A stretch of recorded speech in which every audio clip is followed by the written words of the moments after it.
চন্দনা। আজকে আমি একটা ডিশ নিয়ে এসেছি, গাজরের হালুয়া। প্রথমে আমি 500 গাজরকে ভালো করে ধুয়ে ওকে গ্রেটার করে নিয়েছি। প্রথমে নিলাম ঘি, তারপরে গুঁড়ো দুধ, এভরিডে পাউডার, ব্রাউন সুগার, কাজু ফ্রাই করে তাকে দরদরা করে গুঁড়ো করে নিয়েছি। তারপরে কিশমিশ আর ছোটো এলাচকে ছাড়িয়ে রেখেছি, আর নারকেল কুড়া। এই উপকরণ দিয়ে আমি একটা সহজ উপায়ে গাজরের হালুয়া বানাচ্ছি। প্রথমে কড়াইতে ঘি দিলাম,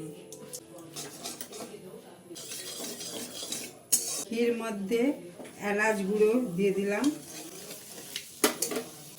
এলাচ গুঁড়ো একটু ভাজতে গাজর দিয়ে দিলাম।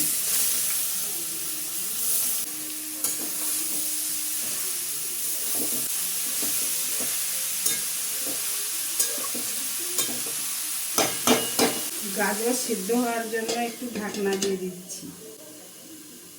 10 মিনিট পরে ঢাকনা খুলে দেখছি, হ্যাঁ সেদ্ধ হয়ে গেছে।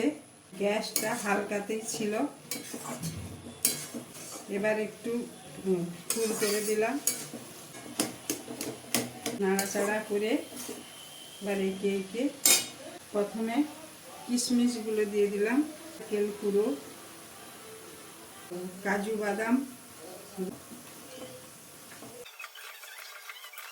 ব্রাউন চিনি।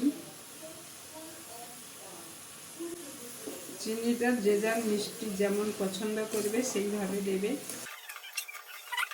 দুধ পাউডার দিয়ে নাড়তে নাড়তে হয়ে গেল গাজরের হালুয়া। কত সহজ উপায়ে করে ফেললাম। আপনারাও বাড়িতে করবেন, করে দেখবেন কেমন লাগে, এবং আমাকে একটু লাইক করে দেবেন, শেয়ার করবেন। 10 মিনিট এইভাবে নাড়তে নাড়তে জলটা শুকিয়ে যাবে। গাজরেরই জল, এমনি উপসে কোনো জলই দেওয়া হয়নি এতে। বাস 10 মিনিট হয়ে গেছে, এবার গ্যাস বন্ধ করে দিলাম। কমপ্লিট। নীলুকা পাপ্পা, এ আমার 3 জনের করেছি। নীলু খেয়ে দেখো কেমন হয়েছে।